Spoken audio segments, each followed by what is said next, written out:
데살로니가전서 3장 1절에서 5절 말씀까지입니다. 1절에서 5절 말씀 다같이 한 목소리로 오늘 말씀을 우리가 읽도록 하겠습니다.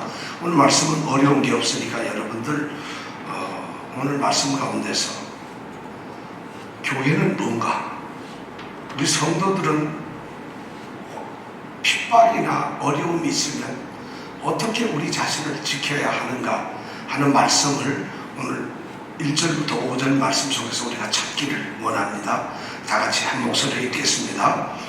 이러므로 우리가 참다 못하여 우리만 아덴에 머물기를 좋게 여겨 우리 형제 곧 그리스도 복음의 하나님의 일꾼인 디모데를 보내노니 이는 너희를 굳게 하고 너희 믿음에 대하여 위로함으로 누구든지 이 여러 환난 중에 요동치 않게 하려 함이라. 우리로 이것을 당하게 세우신 줄을 너희가 친히 알리라. 우리가 너희와 함께 있을 때에 장차 받을 환난을 너희에게 미리 말하였더니 과연 그렇게 된 것을 너희가 아느니라. 이러므로 나도 참다 못하여 너희 믿음을 알기 위하여 보내었노니 이는 혹 시험하는 자가 너희를 시험하여 우리 수고를 헛되게 할까 함이러니. 오늘 말씀의 첫 말씀은 이러므로 우리가 참지를 못한다 하는 말씀으로 시작이 됩니다.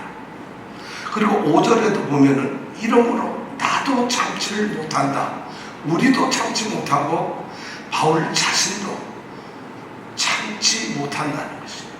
견딜 수가 없다는 것입니다. 도대체 지금 무슨 얘기를 하고 있는 것일까요? 지금 이 바울 사도는 어디에 있느냐 하면은 3장 1절에 보니까 이러므로 우리가 참지 못하여 우리만 어디에 있어요? 아덴에 머물기를 좋게 여겼다. 어디에 있다고요? 지금 어디에 있어요? 이 우리가 아덴에 있어요. 아덴이라고 하는 도시가 어딘가 하면은 우리가 역사적으로 아테네예요. 아테네가 아덴이, 그러니까 그 당시에 세계적으로 아주 유명한 아주 위대한 도시가 두 개가 있어요. 하나는 로마예요.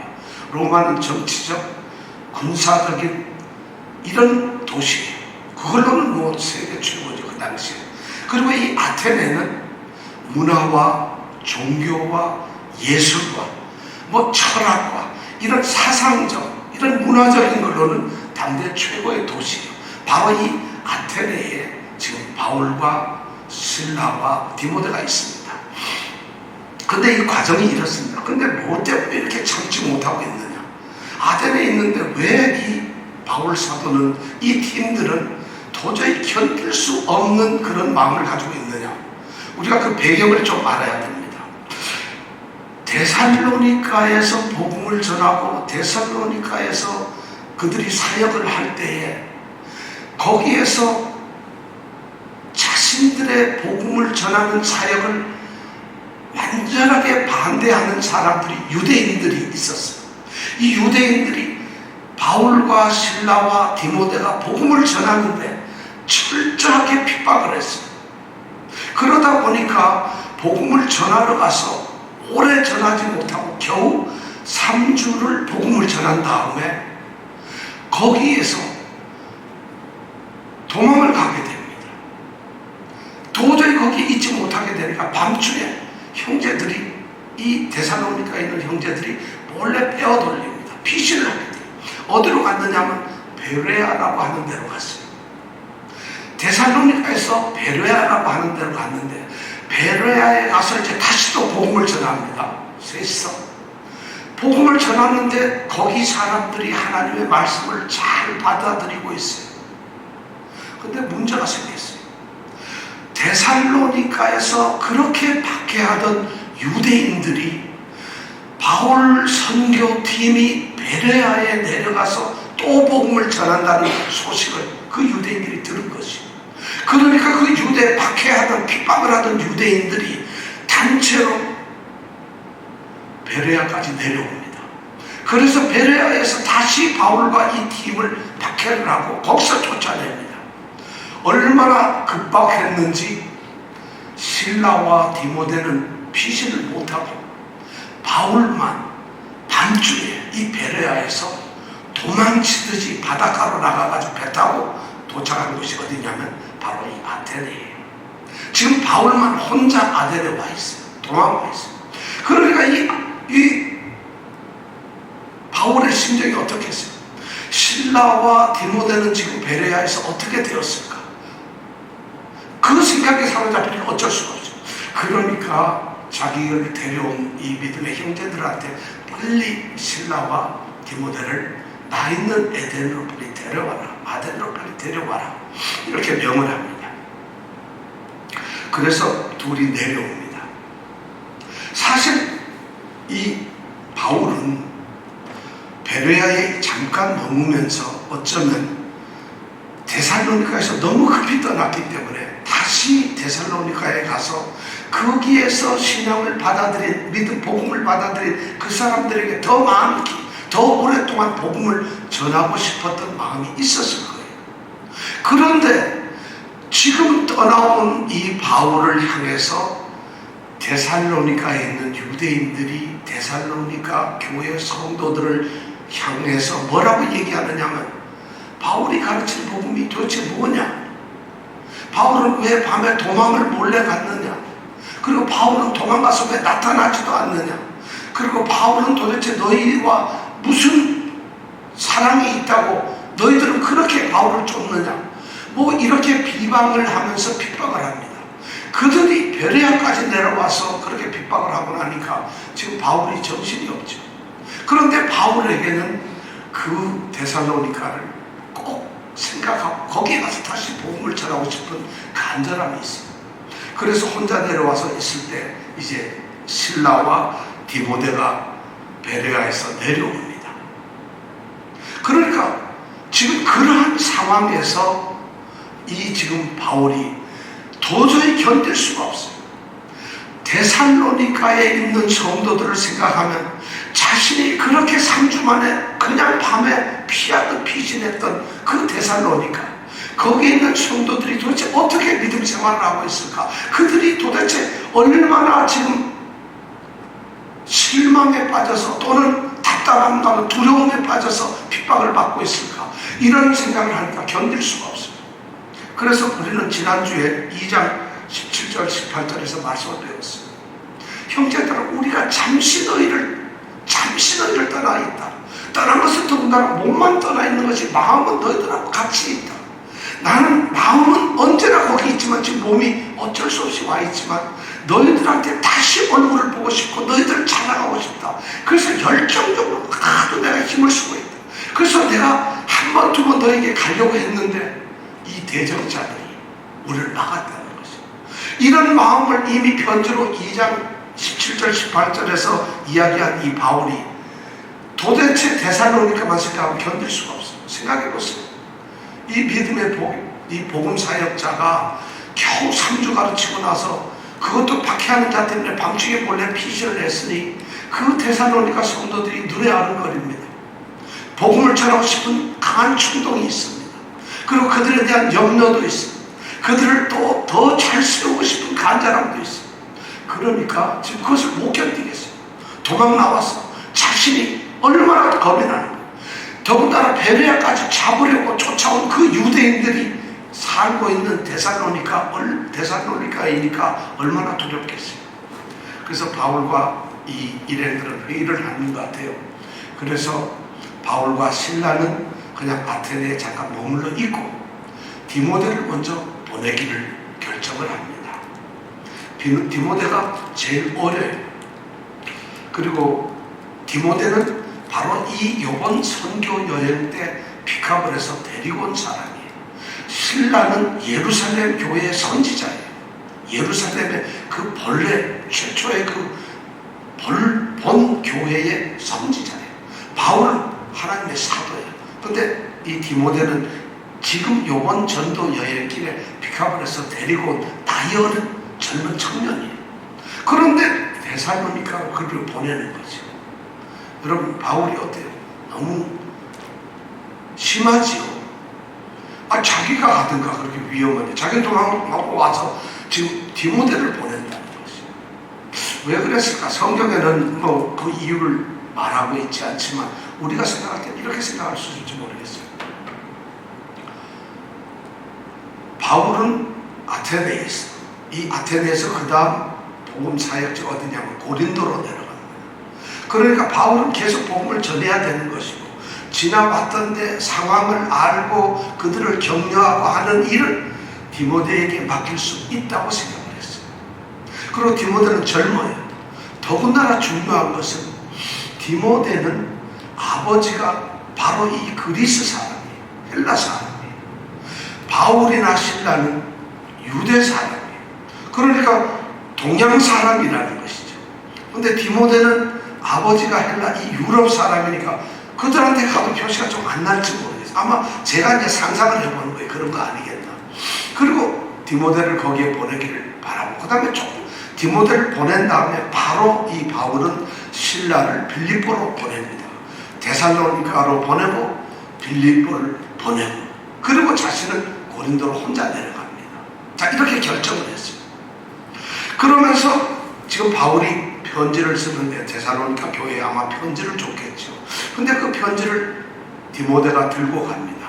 거기에 오늘 말씀해 보니까 바울 사도는 디모데를 소개를 합니다. 2절에 보니까 우리 형제 곧 그리스도 복음의 하나님의 일꾼인 디모데를 보낸다. 이렇게 추천을 해서 보냅니다. 디모데를 향해서 바울 사도는 아주 중요한 두 말을 합니다. 하나는 뭐냐면 우리 형제라는 거예요. 디모데는 내가 데리고서 일을 부리는 나의 헬퍼나 도우미가 아니라 나와 그리스도의 피를 함께 나눈 형제라는 것이에요. 이것이 바울 사도가 디모데를 생각하는 말입니다. 디모데는 형제예요. 또 그뿐만 아니라 그 다음에 뭐냐면 그리스도 복음의 하나님의 일꾼이에요. 하나님의 일꾼이라는 말은 하나님의 일을 하는 사람이라는 일꾼이라는 이런 뜻이 아니라 하나님의 일꾼이라는 이 말의 정확한 단어의 뜻은 뭐냐면 하나님과 함께 일을 하는 동력자라는 말이에요. 디모데가 그리스도 복음을 위해서 하나님과 함께 일을 하는 사람이라는 거예요. 바울은 자신이 하나님의 동력자라고 생각을 하고 있어요. 우리가 이 데살로니가서 2장 4절에 보면 이런 말이 있어요. 또 하나님의 옳게 여기심을 입어 복음 전할 부탁을 받았다. 바울 자신이 그러니 하나님이 옳다고 인정을 하고 자신을 복음 전할 부탁을 했다는 게 자기예요. 그 얘기는 뭐냐? 하나님의 일을 같이 하는 사람이라는 얘기예요. 하나님이 일하시면 하나님과 같이 내가 일하는데 하나님이 옆에 계시고 하나님이 일하는데 내가 옆에서 하나님과 같이 일하는 동역자. 이 바울은 디모데를 추천하면서 이 사람은 형제고 하나님과 함께 일을 하고 있는 하나님과의 동역자다. 무엇을 위해서? 그리스도 복음을 위해서. 그리스도 그분의 복음을 위해서 지금 이렇게 일을 하는 사람을 추천합니다. 놀랍죠? 이것이 바울이 어떻게 데살로니가 교회를 이렇게 사랑하는지 몰라요. 그 교회를 생각하면 견딜 수가 없다는 이런 얘기를 지금 고백하고 있는지 몰라요. 사실 교회를 생각하는 마음이 이런 것이 필요해요. 우리가 이번 어려운 이 코로나 바이러스 때문에 본 4개월을 우리는 얼굴을 보지 못했어요. 그래서 우리가 여기에 나와 있는 말씀은 우리가 잠시 떠난 것이지 얼굴을 보지 못했지만 얼굴은 떠났지만 우리의 마음은 다 같이 있었다. 그래서 우리가 너희 얼굴 보기를 정말 굉장히 기대했다. 이것이 바로 교회 공동체예요. 여러분, 코로나 때문에 안 보니까 이거 되게 편하고 좋다 이러신 분이 있었어요. 이정근 집사님이 저한테 얼마나 전화를 했는지 몰라요. 거의 일주일에 2-3번 전화를 해요. 보고 싶어서 그렇다는 건 한마디도 안 하는데 안 해도 전 그 말씀 속에 보고 싶다는 걸 알죠. 바로 교회라는 것이 바울 사도는 즉 데살로니가에 대해서 그런 자기의 열정을 쏟고 있어요. 이 코로나 때문에 이제 현상이 아주 묘한 현상이 되었어요. 교회에서 우리가 성전에서 예배를 드리는 것만 예배인가? 또 어디서 예배 드리죠 우리가? 어디서 예배 드려요? 온라인상의 유튜브나 여기서 또 예배를 드려요.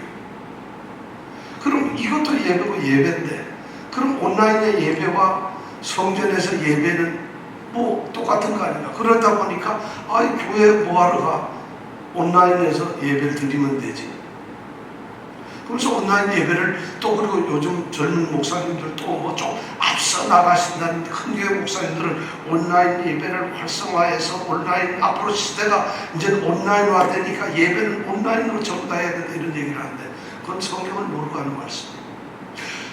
예배에는, 성경에는 적어도 두 가지를 얘기하고 있어요. 하나는 신약시대에 와서 보면은 사도행전 2장 42절에 보면은 초대 교회의 모습을 얘기를 하고 있어요.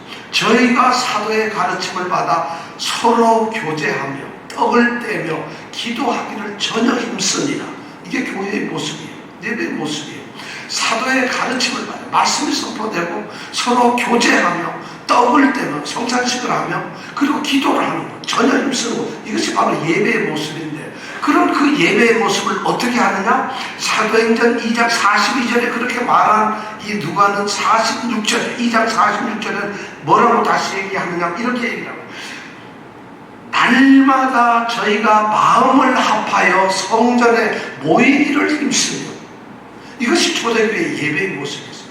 날마다 마음을 합해서 성전에 모여서 사도의 가르침을 받고 서로 교제하고 떡을 떼고 기도하기를 전혀 힘쓰는, 이것이 바로 성전, 우리 초대교회의 예배의 모습이었어요. 사도행전 그런 예배의 모습을 우리에게 말씀을 했고, 우리는 그런 예배 전통에 따라서 오늘날 이렇게 주일날 또 시간 때때로 모여서 이렇게 예배당에서 예배를 드려요. 이것이 형식이 아니라 예배의 모습이 그렇다. 여기에서 우리는 하나님을 향하고 하나님이 들려주시는 말씀을 듣고, 그리고 하나님께서 우리에게 내리시는 은혜를 받고 그 하나님을 찬양하는 그런 예배를 우리가 성전에서 드려요. 또 하나의 예배는 뭔가 하면 우리의 삶의 예배입니다. 로마서 12장 1절하고 12장 2절, 로마서 12장에 보면 우리에게 영적인 또 다른 예배가 있음을 얘기합니다. 뭐라고 얘기하냐면, 우리가 우리의 삶의 자리에서 살아있는 우리의 영적 예배를 드려야 된다는 것이, 우리가 삶의 자리에서 우리 자신이 제물이 되어가지고 우리가 하나님의 말씀대로 살아가는 그 삶의 모습, 삶의 자리가 바로 예배의 장소라는 것이죠. 그러니까 믿음의 삶을 살아가는 것이죠. 그래서 로마서 12장 2절에 보면 너희는 이 세대를 본받지 말고 오직 마음을 새롭게 함으로 변화를 받아 하나님의 기쁘시고 선하시고 온전한 뜻이 무엇인지 분별을 하도록 하라, 이렇게 말하고 있습니다. 우리가 삶의 자리에서 하나님이 무엇을 기쁘게 하실까, 하나님이 선하게 여기실까, 그리고 하나님이 정말 원하시는 게 뭘까, 온전한 하나님의 참된 뜻은 무엇일까, 그것을 분별하면서 살아가는 것, 세상을 본받지 않고 그 마음을 새롭게 해서 날마다 변화되는 것, 이것이 또한 삶의 예배입니다. 그러면 우리에게는 예배가 두 가지가 있어요. 성전에 모이기를 힘쓰는 예배가 있지만, 또 흩어지면은 삶의 자리에서 하나님을 섬기는 믿음의 예배가 있다는 거죠. 온라인 예배는 도대체 뭘까요? 그럼 모이는 것 대신, 온라인은, 예배는 말이죠, 우리가 듣는 것이 아니에요. 예배는 우리가 보는 것, 눈으로 보고 있는 것이 아니에요. 관람하는 것이 아니에요. 예배는 우리가 단지 참여하는 것이 아니에요. 예배는 뭘까요? 우리가 하나님께 드려지는 것이에요. 하나님을 만나는 일이에요. 하나님께 영광을 돌리는 것이에요. 그것이 예배예요. 우리가 삶에서 하나님께 영광을 돌리는 삶을 살아요. 성전에서 우리가 하나님께 그런 예배를 드려요. 그런데 온라인상에서 여러분 예배를 드리는데, 여러분 우리도 한 4개월 정도 예배를 드렸는데 한번 물어볼게요. 예배 시간 딱, 우리가 예배 드리는 시간 지켜서 예배를 딱 켜고 듣고 하신 분 있으세요? 그러지, 단 한 번도 나는 딱 주일날이면 1시 반에 딱 시작하는 예배를 동시에 켜고, 그리고 그 예배 1시간 동안 단 한 번도 눈을 돌리지 않고 설교를 듣고 찬양을 하고 기도를 하고 이랬다 하시는 분은 고개를 내려보세요. 아무도 고개를 안 내려요. 우리는 조금 그렇게 좀 다른 일을 해요. 그리고 해요. 사실 그 온라인 유튜브를 통계를 내보면은 어떤 사람이 몇 명이 접속을 했느냐를 알 수 있어요. 지금 현재 접속하고 있는 사람이 누군가, 이 얘기는 뭐냐, 출석을 하고 있는 사람이 누군가예요. 그리고 이 사람이 얼마 동안 여기에 지금 있는가, 놀랍게도 80% 이상이 10분을 못 견디고 나가버려요. 자, 나는 그런 적 없습니다 하시는 분도 고개를 내려주세요. 그리고 한 10% 정도 되는 사람이 조금 더 있어요. 끝까지 있는 사람은 실제로 한 5% 정도 안 된다는 거죠. 그 얘기는 예배 안 드린다는 거예요. 근데 5%도 끝까지 있는 사람 중에서도 그 5% 중에서도 끝까지 그럼 앉아서 예배를 드렸느냐? 켜놓고 다른 일을 한다는 거죠. 다른 일을 하면서 그냥 예배는 설교 듣는 것이 아니에요. 화면을 보는 것도 아니고 그것에 참가하는 것이 아니라 예배를 하는 때 내가 제물 되어서 드리는 것이고. 그래서 나는 오늘날 교회가 지금 일시적인 이 코로나 때문에 생긴 이 현상이, 이것이 예배의 형태를 바꾼다는, 온라인 예배를 드려야 한다는 이 비성경적 이야기에 대해서 저는 동의할 수가 없어요. 우리의 예배는 모임의 예배예요. 바울처럼 그 데살로니가를 열렬하게 사랑하면서 열정적으로 생각하면서 우리가 모이를 힘쓰는 이런 교회예요. 그것이 왜냐하면 구약서부터 내려왔던 하나님의 제사고요. 하나님은 유대인의 3대 절기를 정하시면서 매년 유대인의 남자들은 매년 3번, 이 정해놓은 3번의 절기를 내게 나오라고 이야기를 하고 있어요. 그러면서 제사를 드리라고 말씀을 하고 있어요. 이것이 구약의 제사법이에요. 제사 지낼 때 그들은 반드시 나갔어요. 집에 있지 않아요. 양을 끌고서 성전까지 갔다는 게 제물을 바치기 위해서. 아무리 멀어도 양을 끌고서 그리고 성전에 갔다는 것이 제물을 드리기 위해서. 너무 멀어가지고 양을 못 가져가면은 그냥 가가지고 성전 앞에서 비둘기도 사고 염소도 사고 이렇게 해가지고 사서 제물을, 그래서 성전에 물건 파는 사람들이 생긴 거예요. 성전 예배는 너무 중요합니다. 저는 오늘 그런 얘기를 드리고 싶어요. 정말 우리에게 예배가 바로 그런 예배예요. 온라인 예배를 젊은 분들은 너무 좋다서 그걸 아름답게 꾸미고 막 그냥 있지도 않은 장면도 넣고 해서 아주 그럴듯하게 만듭니다. 이 예배는 한 30여 년 전에, 그런 설교는 지금 많은 유명한 미국 목사님들이 이미 30, 40년 전에 했던 일이에요. 그래서 유튜브에서 유명하고 방송 타고 인기 있던 수많은, 사실 상당히 변절된 가짜 목사들, 그런 사람들 지금 교회 다 문 닫고, 오늘날 그래도 좀 살아있는 사람들, 조엘 오스틴 막 이런 분들, 저는 그것을 예배라고 생각하지 않아요. 정말 어떻게 보면 연설 듣는 거예요. 그럼 진정한 교회는 여러분 어디서 드려야 됩니다. 성전이라는 것 자체가, 여기가 하나님이 계시는 것은 아니지만 초대교회는 모이기를 원했어요. 교회라는 것은 성도들이 모인 것이고, 회라는 게 모임이라는 말이에요. 신앙을 가진 참된 신앙인들이 모이는 것이 교회입니다. 장수가 문제가, 그러니까 모여서 예배를 드리는 것이에요.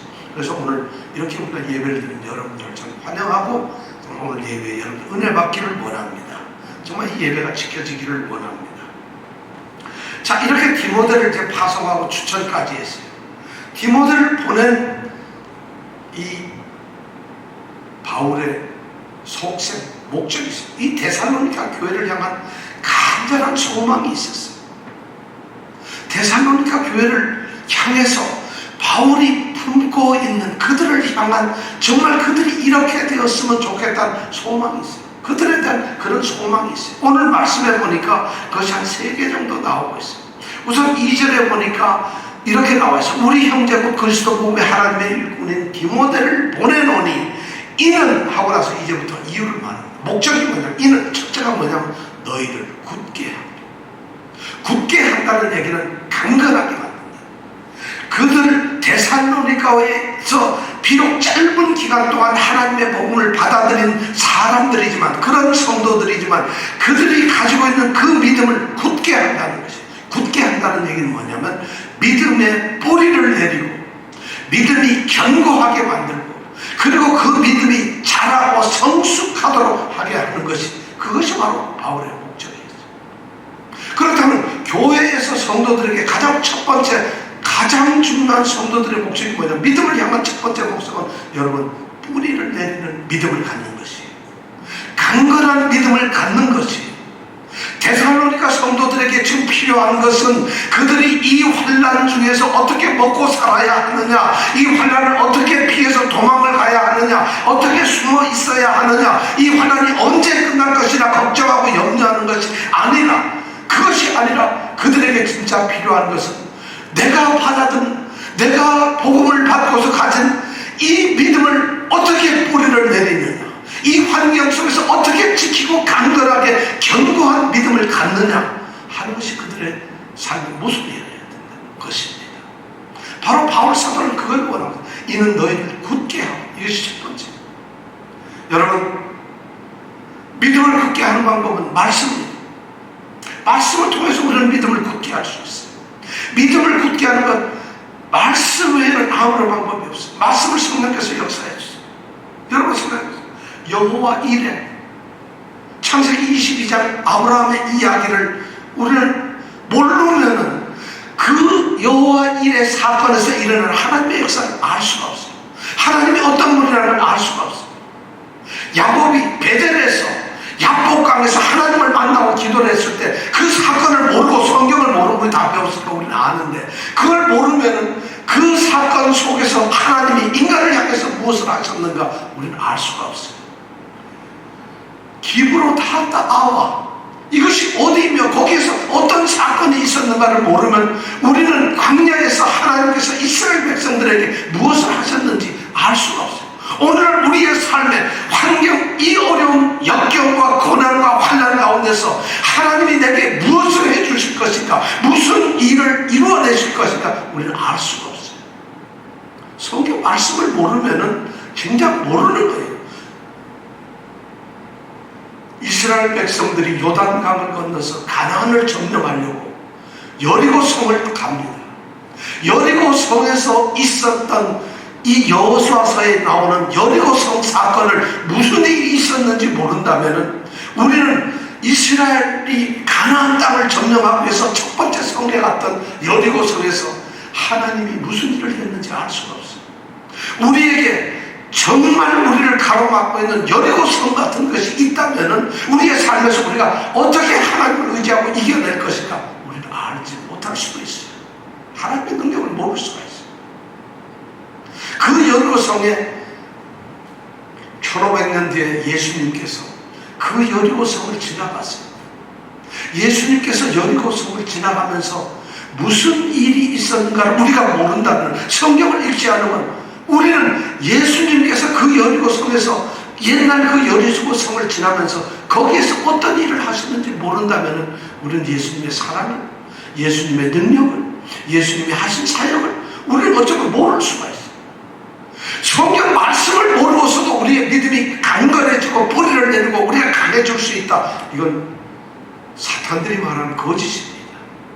우리가 그런 말씀을 끊임없이 읽을 때 성경에서 일어난 하나님께서 구속사의 역사 가운데서 삶의 자리에 있는 시대를 초월해서 사람들에게 하나님이 하셨던 일들을 통해서 우리는 오늘 우리의 삶 가운데서 하나님이 무엇을 해주실까, 하나님이 어떤 분이신가, 나는 어떤 존재인가, 하나님이 내게 무엇을 이루어내실 것인가 하는 것을 우리는 말씀을 통해서 알게 됩니다.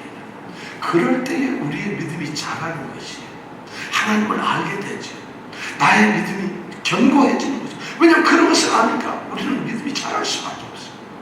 저는 여러분들이 말씀을 통해서, 정말 말씀을 통해서 여러분의 믿음을 멈추게 하지 마십시오. 정말 여러분들이 말씀을 통해서 여러분들의 믿음을 어리석게, 어린아이 같은 믿음에 머무르게 하지 마십시오. 믿음을 약하게 만들지 마십시오. 믿음에는 두 가지가 있어요. 하나는 생명이 있어요. 믿음은 또 하나 활동성이 있어요. 생명이 있다는 것은 뭐냐? 믿음은 자라납니다. 생명이 있기 때문에 멈춰있지가 않아요. 정지하거나 그대로 머물러 있지가 않아요. 믿음은 자라나야 되고 성숙해야 됩니다. 믿음은 활동성이 어떤 상태가 아니에요. 나는 믿는 상태에 있는 것이 아니라 믿음은 행동으로 표현되고 나타나는 것이에요. 이것이 믿음의 이 두 가지. 우리가 어떤 사람이 믿음이 있다 하는 얘기는 그 사람의 믿음이 자라나고 있느냐 살아있느냐, 그리고 그 사람의 믿음이 얼마나 삶에서 행동으로 표현되고 있는 이 두 가지가 믿음이에요. 머릿속에 있는 건 믿음이 아닙니다. 깨닫고 있는 지식은 믿음이 아니라는 것이죠. 그런 믿음이 바로 여러분들 믿음은, 너희 믿음을 굳게 하는 것, 이것이 첫 번째 목적이었어요. 두 번째가 뭐냐면 2절부터 4절에 있는 말씀. 2절부터 4절에 이렇게 얘기를 하고 있습니다. 너희 믿음에 대하여 위로함으로 누구든지 이 여러 환난 중에 요동치 않게 하려 함이라. 우리로 이것을 당하게 세우신 줄 너희가 지혜하리라. 그 다음에 우리가 너희와 함께 있을 때 장차 받을 환난을 너희에게 미리 말하였더니 과연 그렇게 된 것을 너희가 아느니라. 이 말씀은 누구든지 흔들리지 않는, 요동하지 않는 믿음을 가지라는 것이에요. 요동하지 않는 믿음. 너희들에게는 이 여러 환난이 있을 것이다. 그 여러 환난 중에서 절대 요동하지 말라는 거죠. 요동한다는 얘기는 말이죠, 이 단어가 정확히 뭐냐면 강아지가 꼬리를 살랑살랑 흔드는 거, 이런 모습이에요. 그러니까 여기도 붙었다가 여기도 붙었다가 여기도 아양, 누가 부르면 먹을 거 좀 얼른 불러 쫓아간다. 엄마가 오면 엄마 얼른 쫓아간다. 강아지가 두 마리라도 똑같이 쫓아가요. 밥 주는 엄마가 최고, 두 번째 놀아주는 언니가 두 번째, 어쩌다가 아는 척하는 아빠는 꼴찌잖아요. 강아지에게도. 바로 이건 뭐냐면 강아지가 꼬리를 흔들지 요동치는 믿음, 흔들리는 믿음을 갖지 말라는 것이에요. 왜냐하면 이 여러 환난 중에 환난이 있다는 것이에요. 이 환난이 있는데 이 환난은 뭐냐 하면은 벌써 이미 우리로 이것을 당하게 세웠다는 것이에요. 이 환난은 우리 믿는 자들로 하여금 당연히 환난이 있도록, 우리는 그 믿음, 환난이라는 것은 믿는 자에게 없는 것이 아니라, 믿는 자에게는 오지 않는 것이 아니라, 환난은 우리에게 없는 것이 아니라 믿는 자에게는 당연히 그 믿음을, 믿는 자들은 그 환난을 당연히 겪고 그 환난 속에 당해질 수밖에 없도록 이렇게 우리를 세웠다는 걸 우리가 알게 된다. 어떻게? 바울은 이렇게 얘기해요. 우리가 너희하고 있을 때에 장차 받을 환난을 너희한테 말하지 않았느냐.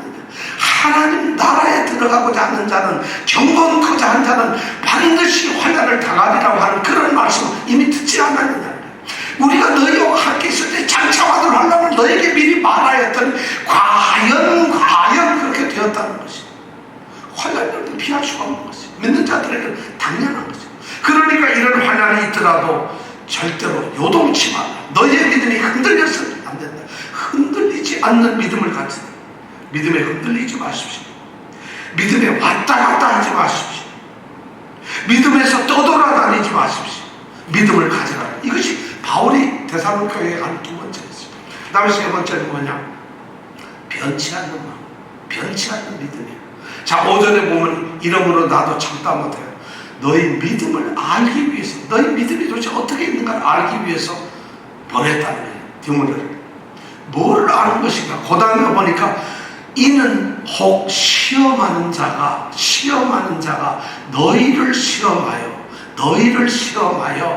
우리 수고를, 너희를 복음을 전하고 너희를 믿는 자로 만들고 너희를 하나님의 자녀로 구원받는 자로 만든 우리 수고를 헛되게 한다는 것이에요. 누가? 시험하는 자. 사탄이거든. 시험하는 자는 우리를 시험을 합니다. 여러분 어떻게 시험할까요? 위협을 가지고 위협적으로 무섭게 두렵게 만들어서 우리를 시험을 해요. 너 예수 믿는 거 이런 고통이 있다, 이런 어려움이 있다, 이렇게 된다, 그런 위협을 줍니다. 이 시험하는 자는 또 그참 달콤하게 유혹해요. 오늘 교회 왜 가니? 예배 왜 드려야 돼? 왜 예수를 믿어야 돼? 이렇게 시험하는 자들을 교묘하게 우리를 유혹합니다. 막 우리를 헷갈리게 합니다. 예배를 왜 드리는 건데? 왜 교회를 가는 건데? 왜 예수를 믿어야 돼? 구원이라는 게 도대체 봤어? 구원이 뭐냐? 이런 식으로 이렇게 시험하는 자들, 그런 시험하는 자들이 믿는 자들, 데살로니가에 있는 성도들을 시험을 해버리면 이들이 그렇구나, 우리가 지금 예수를 믿다 보니까 바울이라는 사람 얘기를 듣고서 예수를 믿었는데 우리의 이 유대인들이 얼마나 우리를 핍박하느냐, 내가 보기엔 이건 옳지 않다, 난 예수 안 믿을 거야. 이 말은 뭐냐? 변절되는 믿음을 갖지 말라는 거예요. 우리가 믿음에 시작했다면 믿음에서 흔들려서도 안 되지만 믿음을 떠나는 일은 더욱 안 된다는 것이 많은 사람들이 그렇게 돼 있어요. 저는 진정 십자가에 죽으신 예수 그리스도를 영접한 사람들은 절대 믿음에서 떠날 수가 없어요. 아마 떠난 사람은 가짜일 거예요. 오늘 우리가 디오리 문답에서 읽었잖아요. 하나님의 은혜 속에서 우리는 떠날 수가 없어요. 우리는 결코 버려질 수가 없어요. 우리는 은혜에서 벗어나고 싶어도 벗어나지는 사람들이 아니에요. 예수를 믿는 사람들, 하나님의 아들이 십자가에서 죽으심으로 우리를 구원했다는 사실을 믿고 예수 그리스도가 하나님의 아들이라는 것을 확신하고 믿는 자들에게는 은혜가 떠날 수가 없다는 것이. 그런 믿음을 받은 자들은 결단코 변절이 될 수 없어요. 어떤 시험이 와도 이긴다는 것이. 그렇지 않고 교회에 그냥 다니는 사람들, 사람 따라 온 사람들, 그냥 믿음 있는 척하고 그냥 이렇게 흉내내는 사람들, 이런 사람들을 시험하는 자가 바로 넘어진다는 것이 참 안타까운 일이죠. 사실은 시험에는 여러 가지 있죠. 위험을 주기도 하고 유혹도 합니다. 우리에게 게으름도 줘요. 또는 우리에게 무관심이라는 것들로도 또 우리를 시험을 해요. 우리는 하나님의 말씀에도 무관심해요. 우리 사랑하는 성도들과의 아름다운 교제를 무관심해요. 게을러져요.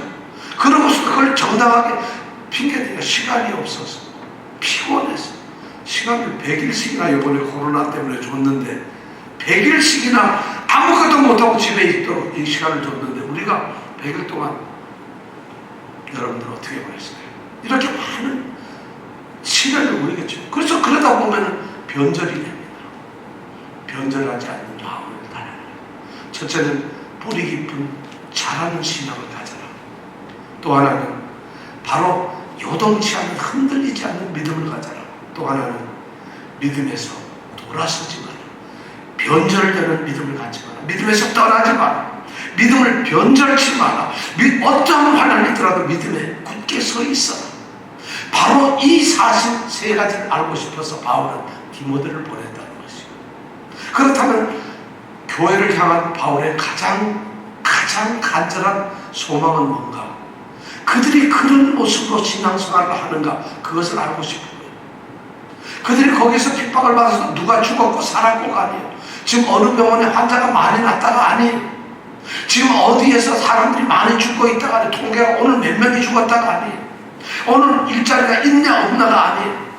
그 모든 것보다도 근본적으로 바울이 생각했던 것은 이러한 환경 속에서 믿음을 지키고 있습니까? 믿음에 흔들리지 않고 있습니까? 끝까지 믿음을 가지고 변절되지 않는 믿음을 가질 수 있습니까? 그것을 바울은 알기를 원했다는 것입니다. 이것이 바로 오늘날 교회에 필요한 것입니다. 오늘 이 시대에도 필요한 것입니다. 놀랍게도 데살로니가 교회들은 그런 믿음을 가졌어요. 이 믿음이 바로 우리의 믿음이 되기를 원합니다. 우리 교회가 그런 믿음의 교회로서 정말 믿음의 소문난 교회가 되기를 저는 원합니다. 여러분들 한 사람 한 사람이 믿음의 소문의 주인공인 그런 성도들이